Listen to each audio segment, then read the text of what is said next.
Hello and welcome to a new episode of the show. And with me today, I have a familiar name that you might recognise on iRacing from commentating on some of the Lotus 49s, the Lotus 79 races, and a few other series as well. And also hasn't been he's been a member of the Race Spot TV as well for I can't remember exactly, but he's been there for a while. So yeah, his name's Joe Peak, and Joe, it's good to catch up with you again. I think it's been 3 years since we last done an episode. So, how's life been treating you, and how's it been going with the commentary stuff? It's been going great. I can't believe it's been 3 years already, honestly. Yeah, a lot has happened since then, truth be told. So, things have been going great. I've been staying pretty busy. I've since picked up a couple new series in the real world stuff since if it's been 3 years, and basically have been traveling a whole bunch around the states, trying to get in the sim racing stuff when I can. But honestly, just enjoying myself and getting to live out the childhood dream. Yeah, but talking about motorsport as well, and I mean, we'll get to the real life commentary stuff in a little bit. But how did your involvement and your love or your interest for motorsport come about? Was that through? I guess that's through your family, or was it with your father, Donald? Because I know that I think he's a big IndyCar fan, I believe, or motorsport in general. He's always been into racing. I think I was definitely into it more than him growing up, but that kind of like, nudged him to really lean into it. It was something where I don't remember if there was like a specific influence, but I do just know that like ever since I can ever remember, like I was just obsessed with racing. Um, and like my parents, would talk about how I would, make like car sounds with my little Hot Wheels cars, and they would think that an IndyCar race was actually on because I was mimicking it so close. uh, so yeah, no, it's something that I'm pretty sure is just like ingrained in my genes at this point. My parents did have some influence on it because they both are Hoosiers from Indiana, and they lived in Indianapolis for a while before they had myself and my brother. And the story I love to tell, honestly, is that they actually had their first date at the Indianapolis time trials. So to me, that was kind of fate that I would wind up being into racing. Yeah, that's probably like the most interesting or the coolest story I've heard about getting into motorsport is your parents going on a date at Indianapolis. That sounds like my perfect date as well if I ever got the chance. But uh, so yeah, basically, what sort of series have you watched or do you watch at the moment? Is it basically in the past? I know yourself. You watch IndyCar, Formula One, I believe. So is that the sort of that what you watch at the moment or have watched in the past? Yeah, those are two big ones. Big fans. I also watch Formula E a lot. So obviously, I'm very into open wheelers, and I think that comes from that IndyCar influence ever since I was young. Um, I'd like to watch more tin top stuff, especially since that's what I'm commentating on mostly these days. But it's kind of one of those things where you only have so much time, and brain space. So most of my focus is watching those three series: the Indy cars, the Formula E, and Formula One. But I definitely don't turn down chances to go see sports car races in person. I know my dad and I are talking pretty seriously of getting back to uh, the Daytona 24 because we've gone a bunch of times, and I think the last time we went was like 2018, 2019 or something. It's been a while at this stage, so we're kind of both raring to get back there. Yeah, it's funny you mentioned the Daytona 24 because I basically I've booked a trip to make my first day visit next year. So if you do make it to the Daytona, it would be cool to meet up with you. And also, I believe it's Sean Ambrose, a name that we've worked with in the past at GSRC. I think he's planning to go as well, and also Peter Mackay. So sounds like a GSRC meetup might be in the or could be in the works if it always works out well. So if you do go again, are you planning to go for they practice on Thursday and then Friday, or sorry, they practice on Thursday and then basically like some of the support stuff on the Friday, or is it just the Saturday? For most of the time we've gone, my dad and I have been on the Saturday and Sunday. I'd Okay. love to go for more of it. Some of it will depend on if we manage to get a camping spot, I think. Because we always want to get one, but anybody who's ever tried, they sell out of camping spots like almost immediately, like the day of. So it's always been pretty tough for us to try and do that. My dad especially, I think would want to now because back when we used to go, we didn't really have like an RV or anything. But now my parents, since they're both retired, uh, they've been getting various RVs, and their current is actually not really an RV. It's the new electric VW bus Oh yeah. that they are loving, and we like the idea of trying to make a road trip out of it and go down and just use that to sleep inside, old school style. Yeah, me and a few other guys were talking about camping as well, but we just decided to go down the like Airbnb route for a Daytona just because it basically makes sense with there'll probably be well, the plan is probably four or five of us, but there might be more joining, so we thought it might be best to get like a hotel or Airbnb just where everyone can get like just get some sleep and just relax and basically like after the race as well on the Sunday, especially for some of us that might not be flying back home or going back home on the Monday. So basically, it feels like we won't have to like rush out after the race on the Sunday. So yeah, but it's still very much up in the air. But looking forward to making my first trip over, and Daytona is one of those races and tracks that I've wanted to visit for a long time after watching it on TV. And yeah, hopefully, like I say, it would be good to be up with some of you guys and the in person and kind of just have a chat and just kind of like get to know each other sort of thing. But yeah, we'll try and plan something near the time. But like I say, looking forward to it. So you mentioned you watched Formula E as well, and also I don't know talking about Formula E, I don't know if you've seen pictures of the new Gen 4 car. I have, yeah. It looks cool. I'm a little concerned about the fact that they say they're adding downforce because I know one of the things that I've loved about that series is the fact that they've tried not to have downforce on the cars and they race so close, and that's made really great racing. And so I kind of, I'm hoping they don't fall to the same pitfall that Formula One and IndyCar have struggled with for many years, where it's just like the downforce is cool, cornering speeds are cool, but I like close racing, and I want to see him.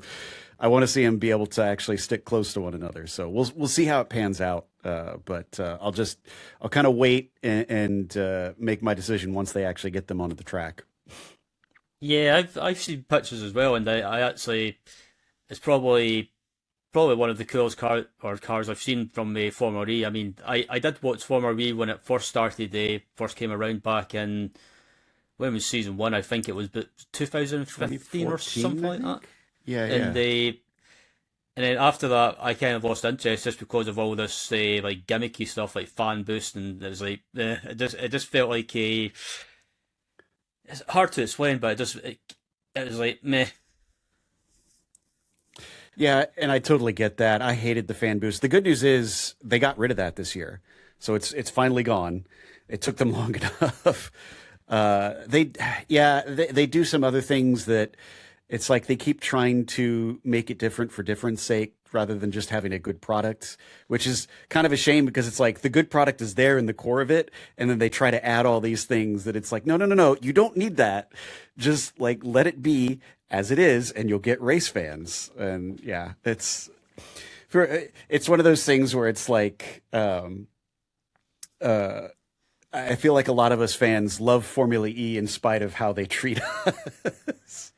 Yeah, and I think I know, but I definitely plan to get back in or trying to get back into watching it next year. I mean, I don't think I'll watch it like regularly, but it'll be something kind of just to like sort of keep an eye on and just see how the new season pans out with the new car as well. I mean, I've seen pictures when I think it was Porsche was testing the car and developing it, and it does look cool. It looks like an actual the actual racing car as well. So I'm interested to see how how the racing or what the racing's like with the new car. Also, like you said, like with downforce as well, it's all well and good having the downforce, but I just hope it doesn't hamper or hinder the racing as such when it comes to stuff like being behind another car, because like obviously stuff like dirty air and that sort of thing.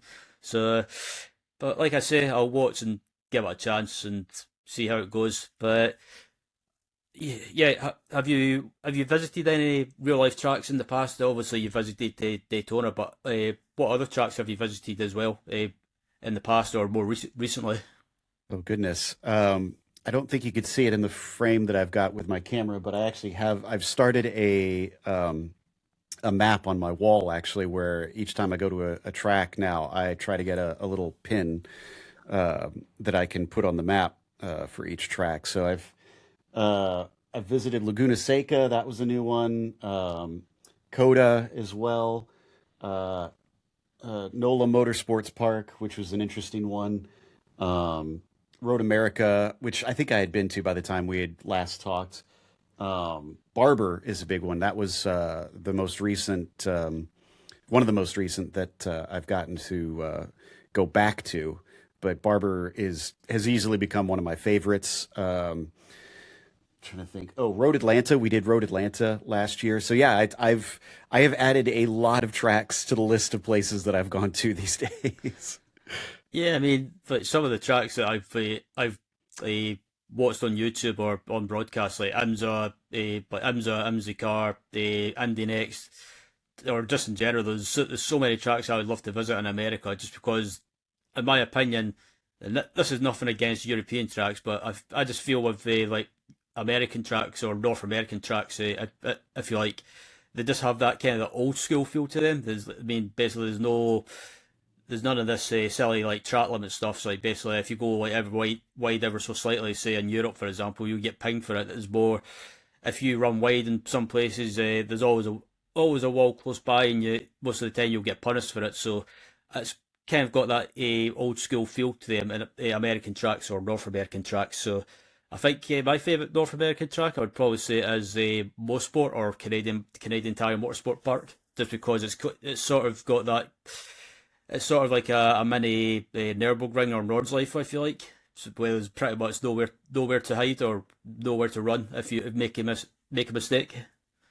That's still on my list of places to go to. I have yet to get to call a race internationally, and I know Canada is still over in North America, but that's going to be my most realistic first opportunity. I think is hopefully if I get a race somewhere up north of the border, and yeah, I'd love to go get to see a race at Mosport because it looks like an incredible track. Yeah, and then sticking with real life motorsport as well, how did how did your opportunity to get into real life commentary come about? I mean, like for me, we're working together regularly on the Lotus 49 broadcast. I think you were mainly sim racing commentating at the time, but obviously you've had opportunities come about to call real life races. And what was the first series that you called in real life, and how did that chance come around? So that comes thanks to DJ Clark. He basically, for those that don't know the story, he cold emailed me out of the blue. Just found the channel because it was during COVID, and he wanted to get into commentary. Um, and I've always kind of been of the mind of like, I don't care what your background is because I got into commentary with zero experience and I found my way through. So I feel like people can learn the skill. So I gave him a shot, and that started his career, which has obviously been very successful if you've been watching things like IndyCar. Uh, and he got a chance through SRO doing some sim racing stuff for them to do real world commentary for them back in 2022. Come middle of the year that year, they needed somebody to stand in for Kyle Heyer, who was working with him. And DJ poked them like crazy, like, you got to get Joe Peak in there, you got to give him a chance. And I'm really grateful that he did that because that was basically my foot in the door, is getting to do my first race with them. And kind of once you get those contacts, that's a big part of it. Is just it's who you know. And so I did a lot of work with SRO from there, and then through that I got to know the people at USAC Racing, and that's how I got opportunities to do the Porsche Sprint Challenge, which has kind of been my main gig these last 3 years. And since then, USAC's road racing program has just continued to expand. So I like working with them. So they just keep bringing me on for other stuff. So now I'm doing I was on the Mustang Cup, but they've shifted me off of that so that I can focus on some other series. So now they've got me on the Zenith Racing series, and then I picked up the Airbnb Endurance series, working with Arjuna Kankapati. So that's been really cool to get to return to another of our sim racing cohorts, working alongside him. Yeah, and you mentioned the chance that came about thanks to DJ. Is it was that the Toyota GR Cup series by any chance? It didn't start with that. It started with just that one-off race. It was at Road America. So that now has like a very special place in my heart, that track, because that was my very first real world track that I got to do a call at, and then it just went from there. The Toyota GR Cup was in 23, so it was my second year with SRO, and was something where again they wanted to put kind of like the B team on it, if you will, because normally, for those that watch SRO, know that they've got Ryan Marine and Calvin Fish for like their main thing, but they work those guys to the bones. They're like, all right, let's have the public address announcers get a shot to call those races. So they put DJ and I on it, and when I wasn't there, it was Kyle Heyer with DJ. So I miss getting to call those because sadly, it looks like I won't get to do any SRO work this year. But yeah, GR Cup is honestly one of my favorites because the races are just bonkers with action. It like never seems to be dry of drama happening out on track. Yeah, that's why I like the Toyota GR Cup as well, because it's not like say other series like your GT3 series like GT World Challenge America, for example. There's not the cars don't really have that much downforce. I mean, they've still got some assistance stuff, if you like, with the ABS, I believe. But apart from that, it's more.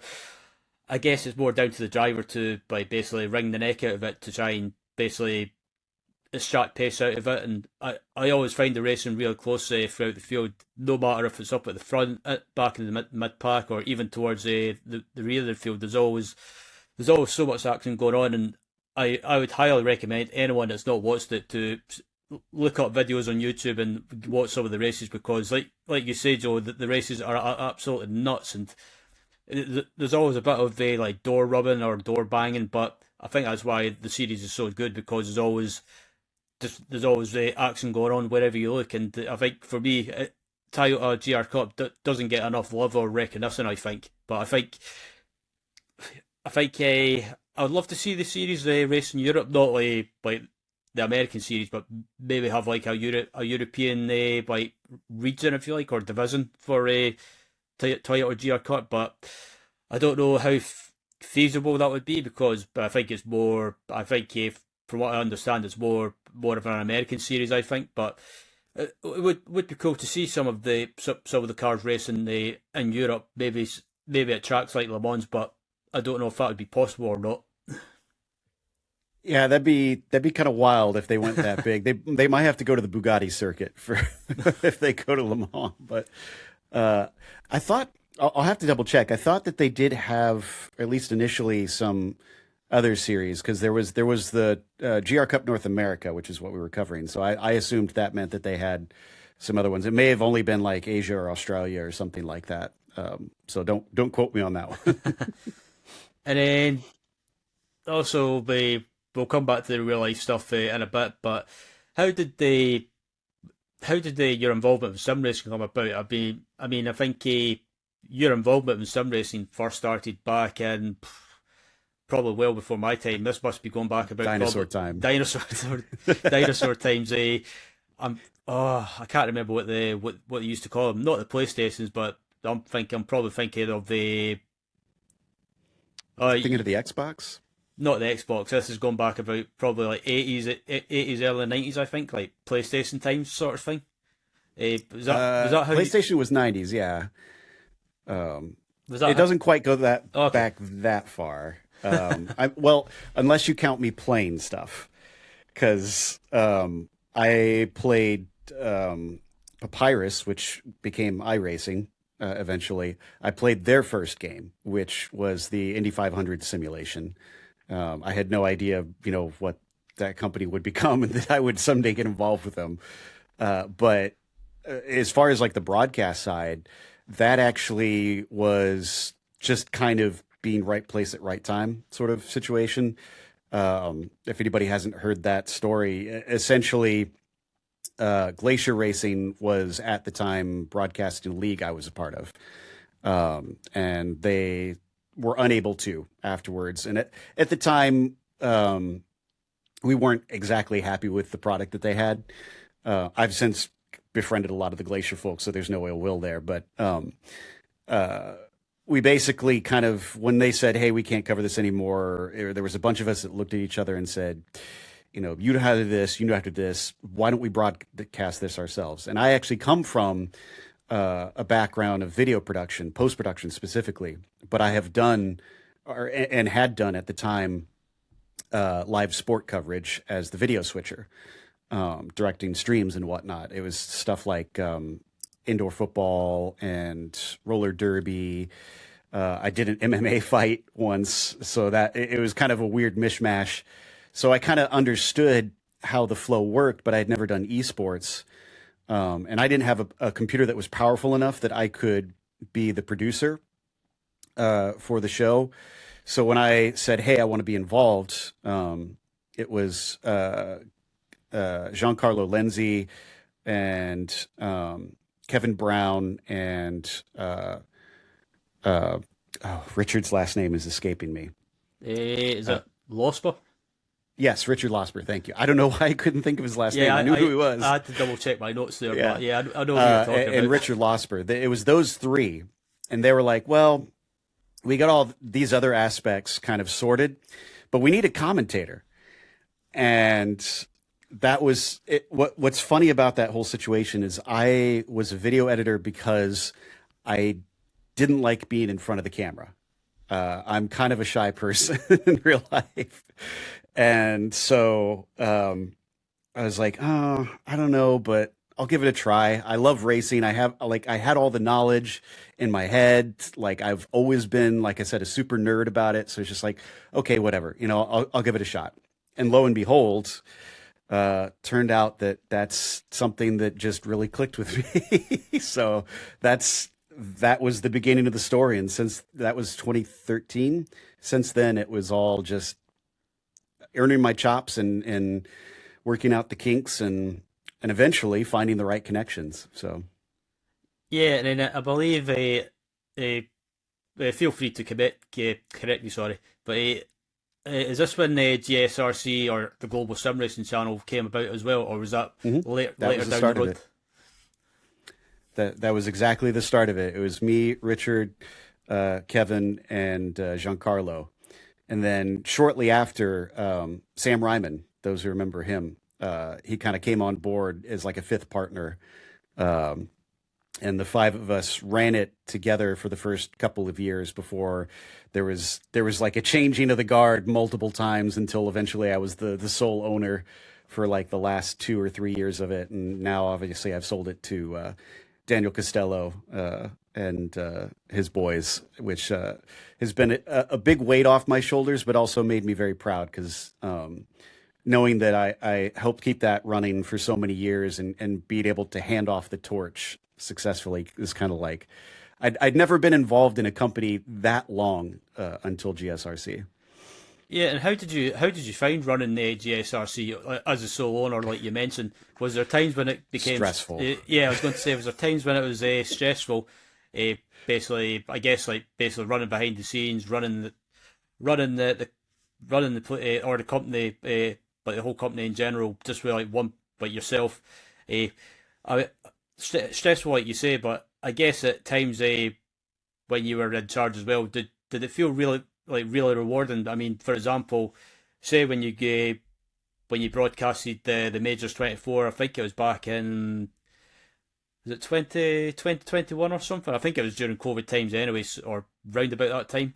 Eh, but I could be wrong. But did you find that stressful but rewarding at the same time? Obviously, when you've got loads of people watching, do you look back and think, I'm glad I took the step to like get involved in ownership and just basically like oversee the GSRC to what it's become now?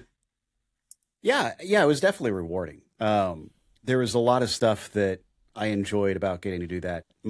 You mentioned my dad a little bit earlier.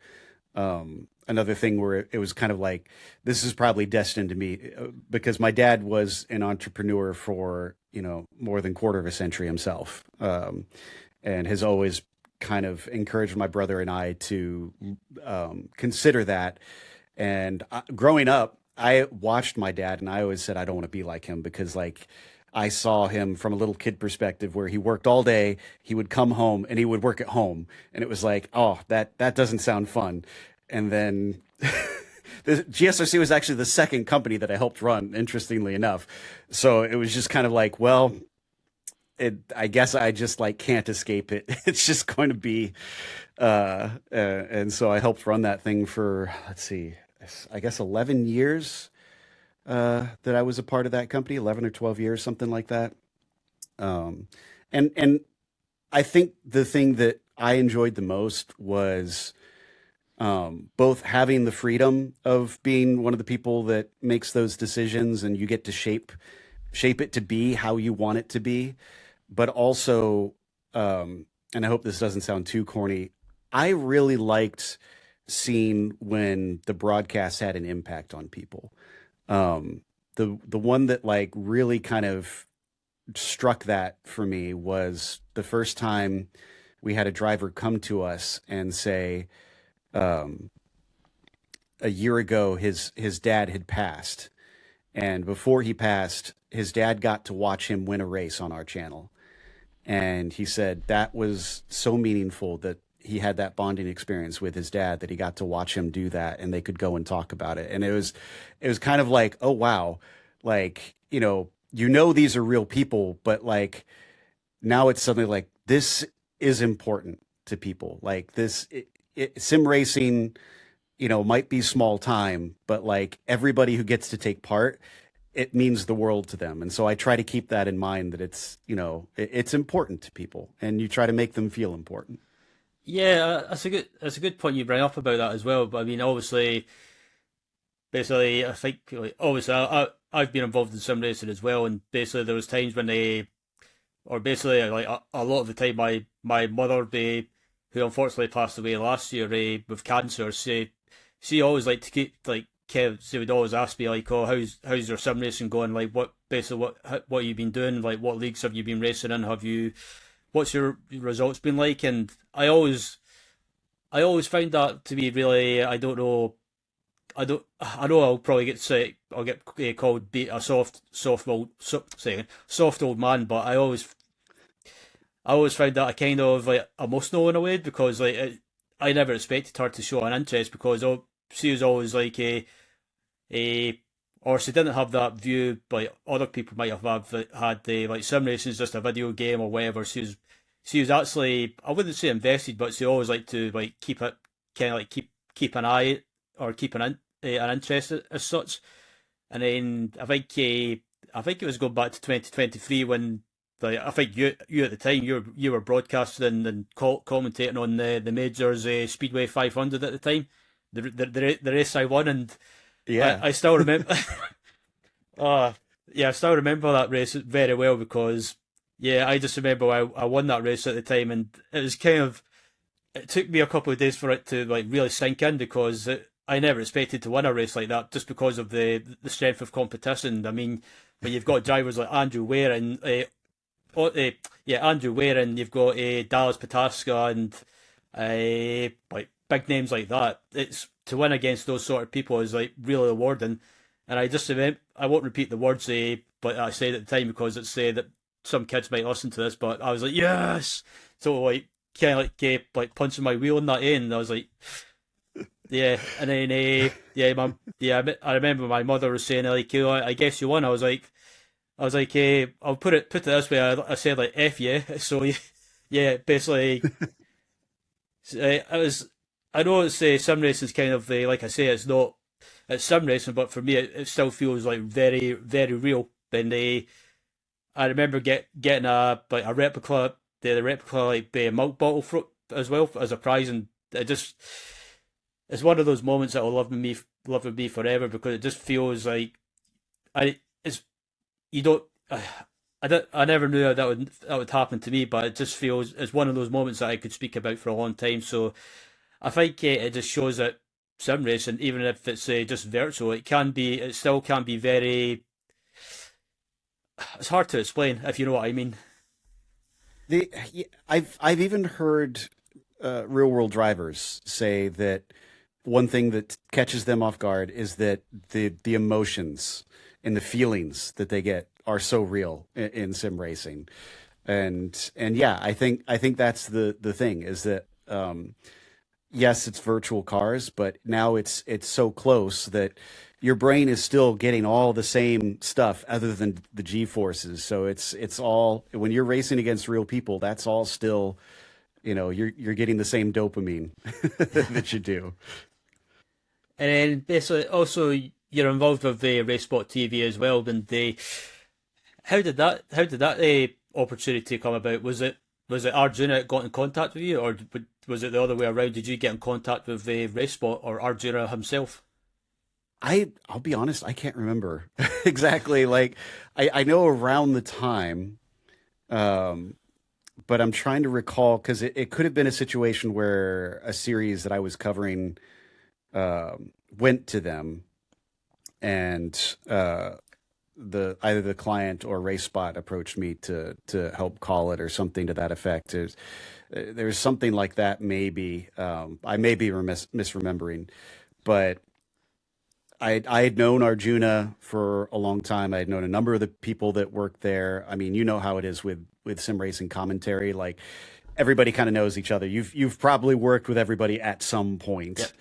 Yep. So it was kind of like one of those things that I think it was going to happen eventually, where if you do enough of this, you're gonna probably get a chance or be asked to go on any of the major channels because yeah, it's just so interconnected, and especially, I mean, I know I didn't do a lot of any other channels for a while, but that was because I was so involved in GSRC, and it wasn't that I was avoiding them. It was just I was busy enough. I didn't have the need to go and dance around, but as time went on and some things freed up, then it was finally kind of I had the chance to kind of work with some other channels. So Yeah, and then obviously as well with the obviously you've been involved in sim racing as well, and I guess it kind of goes back to what we were talking about earlier. But has sim racing opened the door, opened the door to real life opportunities? Obviously you've been commentating on the Porsche Sprint Challenge North America series. I probably got the name of that series wrong, but basically you got it right. you've been commentating on that series for quite a while now, alongside another of our GSRC colleagues in Racesport colleagues, I believe, Joey Attenbury. Yeah.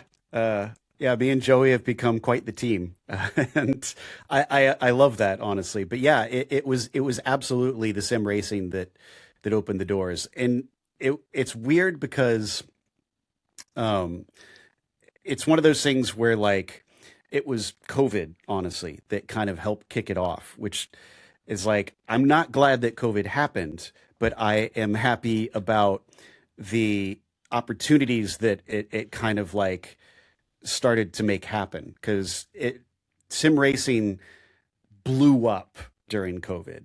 And I feel like that's one of the things that needs to be really kept and recorded as sim racing, evolves and grows and has its own history as time goes on. Is that people start to understand that before COVID, sim racing was kind of seen as just this like It's a thing that nerdy people do. It's got some relation to real world motorsports, whatever.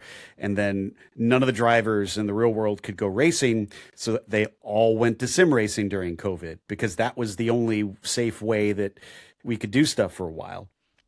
And after that, suddenly real world motorsports has just been almost interlinked. Like, I can't tell you how many times in my real world racing where I've come across drivers that are coming up because of sim racing, that they proved themselves and now they're working their way through. We just finished the Porsche Esports Carrera Cup North America.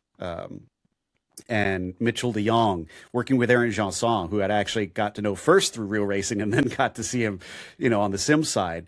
All these various drivers, Thomas Belleman as well, suddenly crop up here and show themselves, as being these major forces. I shouldn't say suddenly, because many of them have been around in sim racing for a while, but you know what I mean, where it's these are drivers who cut their teeth and they discovered, hey, I've got the skill, I've got what it takes. Now I need to make that next step, and many of them have. I think that sim racing has become a bit of not a replacement, but an alternate step for karting, where karting has become itself so expensive.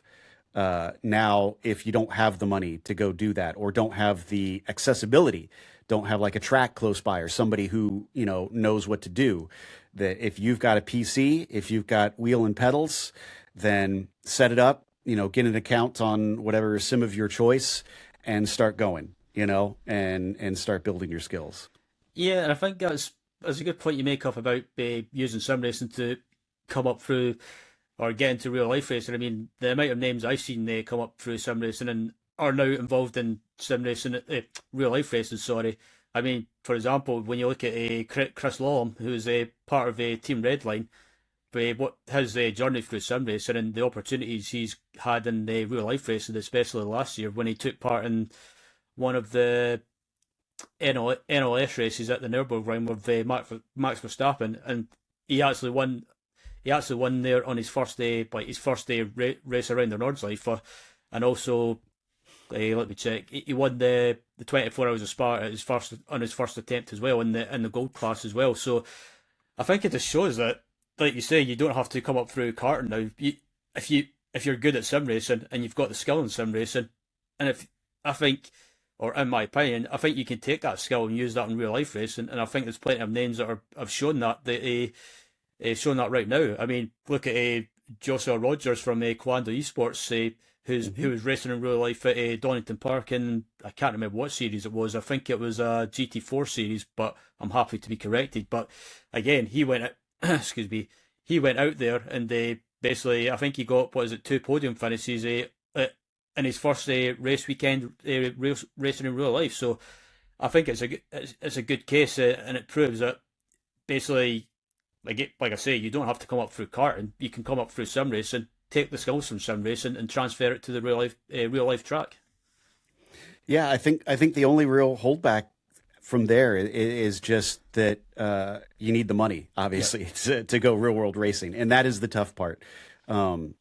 But I think also to Tyler Maxon, and for those that didn't watch, he just won 2 races in the first 2 rounds at Porsche Carrera Cup North America at Sebring, and that is very stiff competition at the top of there. Yeah. Like if you're getting to Carrera Cup, even on the North America side, you're up against some pretty good up and comers that they're fighting their way up. So for him to take those victories was so cool to see. Yeah, it's been kind of wild because like you said, I've been involved in this for so many years now, and to kind of see the evolution has been interesting and also very fulfilling to see that sim racing's really established itself as a part of motorsports now. Yeah, and I think it's especially, or I noticed that since during COVID and after COVID as well, sim racing is it boomed big time. Basically, it was there's so many real life drivers, and so so many real life teams getting involved in sim racing and using that as I guess like a tool as preparation for going to different tracks. So basically, whatever they learned on the sim, they could try at the track, and there was a good chance that most of the time that whatever they learned on the sim that worked on the real track, because yeah, on the sim, whatever track they're visiting might not be like 100% accurate, but there was a good chance that most of the time it always worked. And basically, if they got the results, again it proved that sim racing is like a good tool to use for preparing for tracks that maybe you've not been to, or maybe just need to can't maybe get back up to speed with. I think for me, sim racing it's helped. I was talking with a GT4 driver or GT4 America driver about this not too long ago. I asked him, do you find that using a sim to prepare for tracks helps you, or do you find in a way that it hinders you because you don't have that immersion, like you don't have like the bumps of that, unless I would say you have like a motion rig. But from what we were talking about, he said that he definitely finds it helps him with preparing for tracks because it helps him get up to speed quicker. Yeah, and that's what I've heard time and time again is that for drivers, because it's one of those things where sim racing is extremely close now, but it'll never be 100%. It's always going to be 99.99999. And yes, they've got the laser scans, so the tracks are, other than maybe some runoff areas or like some markers around the track, are always, it might be a little bit off, but otherwise those are pretty close. Uh, and the cars also laser scan, but it comes down to a lot of times the tires. But if those are at least within the ballpark, which most of the time they're going to be, the thing that I hear is that, like you said, it's you get there and you have basically a close approximation. So you're not sitting and going, okay, I need to work my way up to the edge. You're already very close to the edge. Now you're just kind of finding, all right, where is the limit? What are the little unique handling characteristics that are different in the car? And that's also something where, if we could touch back on, you mentioned Joey Atterbury join me. I'm so glad I have him with me in the booth because he's got both that sim racing background and he was a real world racer. So he and I have kind of those touch points of like of commonality, so that like we both kind of know some of like where each other is coming from, and I can ask him the questions of like of what are the drivers looking at, where are they coming from, what are they experiencing, and know like how to toss him the right questions, if that makes sense. Yeah, and then talking about real life commentary as well, do you? I guess it's sort of similar to what I've asked the drivers, or the real life driver that I had on the podcast not too long ago. But with commentary, do you find that whatever you learn from real life, or real life, can you use that on the take that back and use it on the sim in a way? Like if you're commentating on a sim racing broadcast, and can you take whatever you learn on sim and use that in real life? Yeah, definitely both. I mean, one of the things that was really kind of interesting to me when I first started doing real world commentary was like this is literally the same thing. It's just you can't go to each car and look at them, like you can in the sim. But effectively, it is all the same thing. You've got your timing and scoring next to you. You're referencing that. You're using little things to remember, who's in what car and stuff like that, visual markers. And you're building stories the same way. You're in communication with your producer in the same way. So yeah, that very much translates. As far as going back the other way, one thing it's definitely helped me with is that reliance on in sim racing, having the sim to look at the car. If it comes down to something breaks with the sim and I can only do it from the feed, now that's just normal to me because that's what we're doing in real life. We actually have found some tricks, interestingly, on the real life side that have kind of mimicked sim racing. Because now I know Joey and I have one of the companies that works with us on a lot of the real world stuff. has a lot of the camera feeds going into them. So we've found a way through them to send us the camera feeds. So we can now watch elsewhere on the track, even though we have the main feed, but we can, Joey and I have commented recently to each other that it's like, wow, it's so nice now. Like, if there's something that happens out there, like a yellow comes out for some reason, we're not sitting there going, okay, what happened? We're looking for it. We have no idea what's going on. We can also check the cameras like the producer is and go, oh, I see what's happening. This is what's brought it out, or why a driver lost, positions, et cetera, et cetera. So it is interesting how the two worlds are also influencing each other. Yeah, and with the commentary as well, be for anyone that wants to get involved or maybe fancies maybe having a go at trying to get involved as well. What would your advice be for them basically for like starting off? Would you say to them to try maybe visit a local track or a club track or something like that and kind of like get some, I guess, like some experience? Yeah. I think your local track is a good idea. Even I did that back in 23. I worked at Florence Motor Speedway down in Kentucky for a little while, and that it won't. So part of the problem is a lot of times the local speedways don't necessarily need someone because they usually have an established announcer and things like that.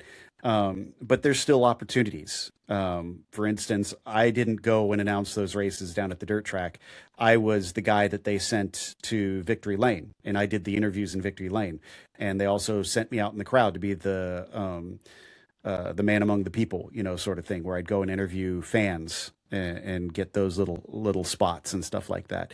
And those definitely the fan thing put me out of my comfort zone. I still don't enjoy doing that, but it forced me to do something that I didn't feel I was strong at. And so yeah, I would definitely recommend, if you get a chance to work your local track. I also feel like sim racing is a huge, easy way to start. It's going to be a lot easier than doing the real world stuff, mostly because there is a high demand. There's a lot of channels out there right now, so you'll find somebody who's willing to give you a shot. Um, and it the big thing is that in days of old, you would only get to do so many races in the real world, per year. So your practice time was limited. It's much like real racing. You could only get on track when there was an event. In sim racing, there's hundreds, if not thousands, every year. So you're going to get plenty of iteration time. And I think that's what helped me is because I was literally doing thousands of calls before I ever got put on the PA for SRO. So as soon as I did that SRO race, all I had to tell myself was, this is the same thing. I already have these skills. I already have this knowledge. Just don't freak out about it and just do what you've been doing for the last, at that time, 9 years. Yeah, and has there ever been has there ever been a excuse me, a race weekend or any point that they after a broadcast or race weekend, so say sim racing or even real life racing as well, have you ever looked back at or listened back or watched back and think, oh, I could have said this better or I could have done this better? I mean, I have this thing all the time with the podcast as well. But when I'm editing, I'll watch back or listen back and think, oh, I could have said this better or I could have timed this my question better, and just kind of not beating myself up, but maybe I don't know. I don't know if critiquing would be the right Yeah, I think analogy. so. Yeah, no, and absolutely. No, there's tons of times where it's live sport. So you're gonna do and say things that you regret, and you're like, oh, that was awful. Why did my brain do that? Sort of thing. Um, but I think it helps to surround yourself with people who you can trust with your feedback, because the big thing in it is to not um, not try to focus on the negative, but to be aware of where you need to improve and be willing to hear some of the feedback from people of the stuff that you're not aware of. Joey will constantly, you know, after races, well, not constantly, but you know what I mean. He'll come to me and be like, "Hey, you were doing this in this one, just so that you're aware." And when he does that, I'm like, "Dude, thank you," because I want to know when I'm doing that, because I know I want to do better. And he's always asking me the same. What am I doing that I need to improve on? What habits do I have that I need to get rid of? It's things like that. You can't. Another talking of advice to people come in. Don't be precious about what you're doing. Be open and accepting of the feedback that you get, and then don't dwell on it. Just look at, what do I need to do to change that to get better. Yeah, I mean, I've got a friend that like she does her own podcast as well, and like she'll listen back to mine sometimes and say like, "Oh, this is what you could have done better," or maybe like this part you're maybe speaking too quick and just need to maybe slow down or take a breath for say a couple of seconds and just that sort of thing. And I prefer people to be open with me, because I find if people are just saying like, "Oh, you done really good," just because they might not want to be honest, or they might if they're honest, they might kind of, I wouldn't say hurt my feelings, but maybe they might think, "Oh, you might take it the wrong way," or start overthinking it, that sort of thing. But Yeah. I'm sort of the same now. It's basically I'll listen back and say like, "Oh, I could have done this bit better," or could have timed this better, or said this better, but not like as in like beating myself up. It's just like the way I look at it is it's part of improving. But as we switch back to real life motorsport before we wrap up, I was reading the IndyCar news as well with regards to the Indy 500. What's your opinion of I guess to go with 33 cars and not have bump qualifying? Do you think that's a good thing, or do you think it's a, I don't know if it's a negative thing, like not having bump qualifying? Do you think that kind of takes it at the I don't know if like tension out of it? It does, yeah. It's one of those things that is kind of a part of the history of the track. So I think if possible, it's great if they can have more than 33 cars, because that, that's how it's always been. This isn't like the rest of the season. This is a special event. So having more than just the regular crowd come in and attempt to qualify, it was just the norm for it for, a century or so.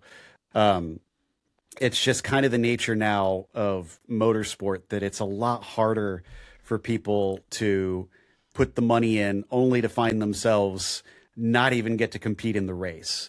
So I understand if, they have years where it's only 33.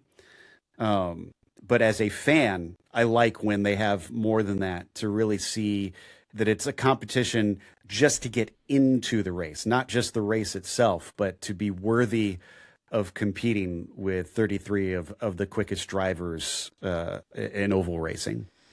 Yeah, I agree with that. I think it was last year when I think having bump qualifying, it just like I say, it adds that tension and kind of that unpredictability. And I think Hmm. last year when you had new teams like Prema turning up, for example, and Robert Schwartzman's sticking on the pole, I think when you've got bump qualifying and you get good stories like that, I think it makes it entertaining, but also makes for, in my opinion, like a feel good story, because you've got kind of like maybe teams that you don't expect to be up there sticking it on the pole. And I think last year with Schwartzman sticking it on the pole was a good example of that.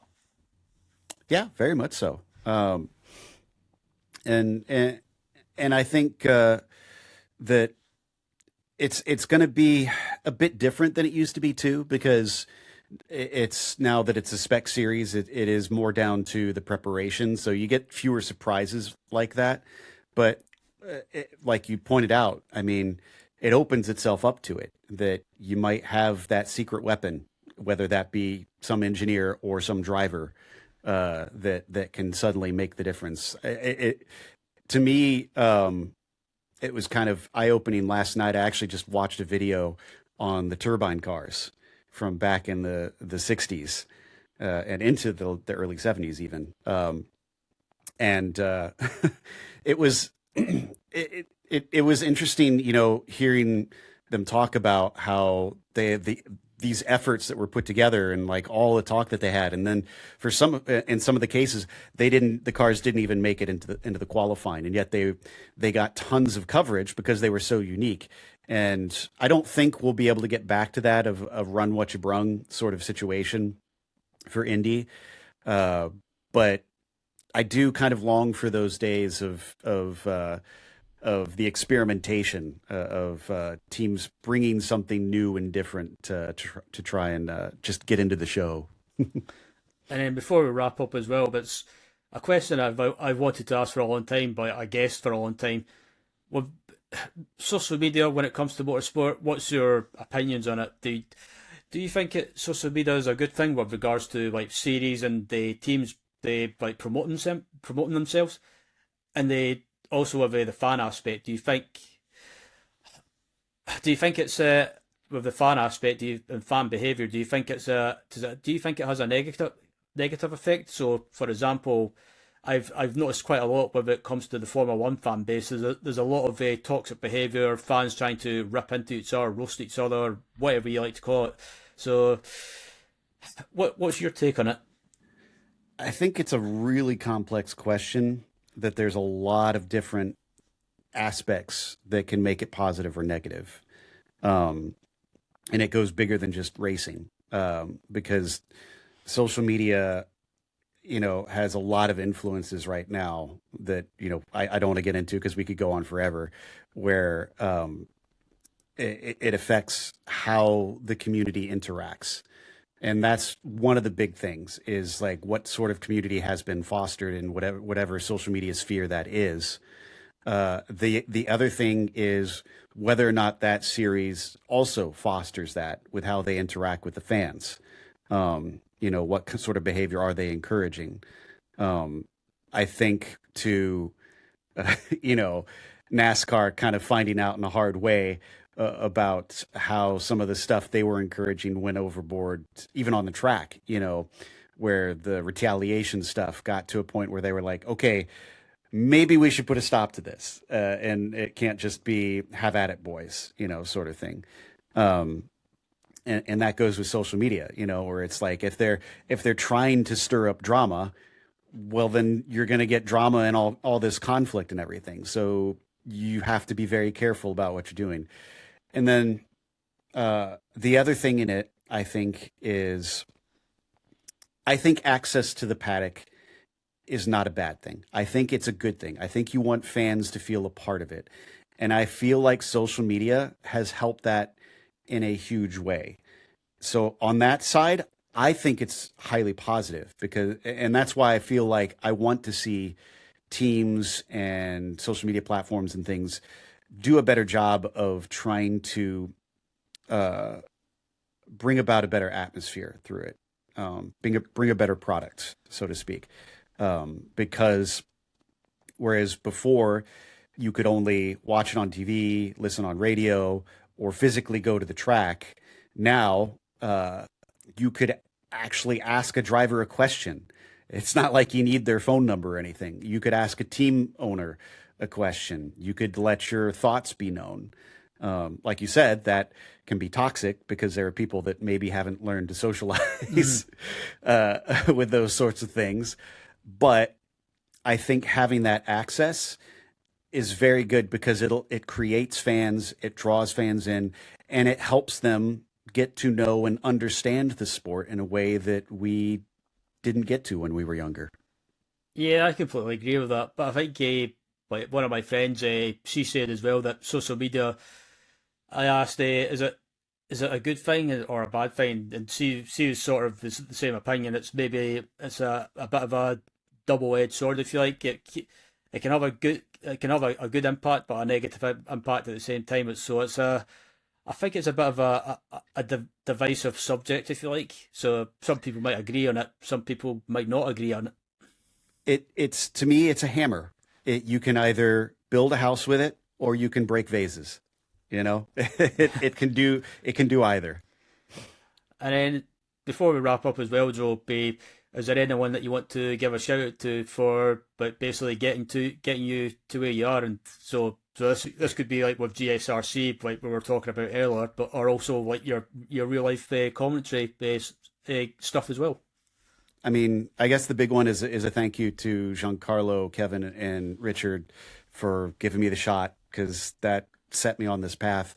But a big one to Sean Ambrose, who you mentioned, who stuck by me nearly to the end. He had to take off because he had opportunities that he had to take. He works at iRacing now, and I don't hold that against him because I love seeing him get to go live out his dream too. So a big thank you to Sean for being with me. He and I still talk all the time. And then some big thank yous to Joey Atterbury for being an awesome co-commentator in the booth for almost constantly these days. He and I are pretty inseparable. But also to DJ Clark for his connections. And then to a big one to Ryan Marine. Ryan has been an incredible resource for me in giving feedback, helping me navigate the industry, and being an open book in general. For someone with as much experience and knowledge as he has, he is a huge resource. So Ryan, if you're seeing this, dude, thank you for really helping guide my way. Great to hear, and yeah, Ryan Marine's an awesome guy. He's another guest I've had on as well, and probably one of the coolest people to have on, and just so laid back and down to earth. And yeah, I think I can echo those words as well. So yeah, definitely. But yeah, it's been a pleasure to have you back on, Joe, and thank you so much for your time. And I hope your real life commentary stuff basically picks up as the season or year goes on. I mean, I've always enjoyed watching the Porsche Sprint Challenge North America series. I think it doesn't get enough love, but looking forward to watching that as the rest of the year goes on. Thank you so much for having me, man. Anytime you want me on, just hit me up. Great stuff. And if anyone wants to keep up to date with the podcast and wants to listen to it as well, you can follow the show on the Instagram at Satellite Racing Cast or on Twitter at Sat Racing Cast, and that you can also listen to the podcast on Spotify and also on Apple Podcasts as well. But yeah, from Joe, thanks for listening, and we will see you around.